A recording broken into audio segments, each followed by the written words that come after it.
ایران اور امریکہ کے عمان میں مذاکرات شروع ہو چکے ہیں، اور مختلف ذرائع سے جو مختلف کنڈیشن سامنے آ رہی ہیں جو امریکہ نے رکھی ہیں مذاکرات سے پہلے،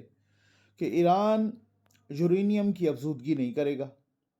بلکہ پورے پروگرام کو، اپنے ایٹمی پروگرام کو ختم کرے گا، ساتھ ہی یہ بھی کہ اپنے میزائل پروگرام کو بھی ختم کرے گا، اور جو آس پاس ان کی پراکسیز ہیں، مثلا جیسے حزب اللہ ہے، حماس ہے، حوثی ہیں، ان کی ہر قسم کی امداد بند کر دے گا۔ ساتھ ایک کنڈیشن یہ بھی کچھ ذرائع سے سامنے آئی ہے کہ اپنا تیل وہ چائنا کو نہیں بیچے گا بلکہ اپنا تیل ہماری مرضی سے بیچے گا۔ میرا خیال ہے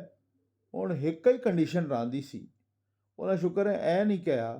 اگلی گل ہو سکتا ہے کہہ دے من کہ جی او خامنائی دی جگہ تے نیتن یاہو نو بٹھا دے گا۔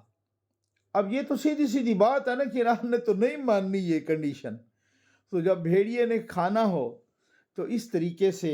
وہ کنڈیشن رکھ دیتا ہے،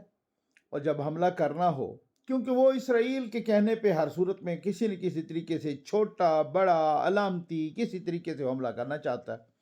اور جب وہ اس نے اس طرح کا حملہ کرنا ہو تو بھائی مذاکرات کی ٹیبل پہ ایسی کنڈیشنز رکھی جاتی ہیں کہ جو ماننے کے لائق ہی نہیں ہوتی، اور ایران کہہ رہا ہے کہ نیوکلیئر کے علاوہ میں کسی بات پر بھی کسی قسم کا کوئی کمپرومائز اور مذاکرات بھی نہیں ہے۔ اب دیکھیے کیا ہوتا ہے۔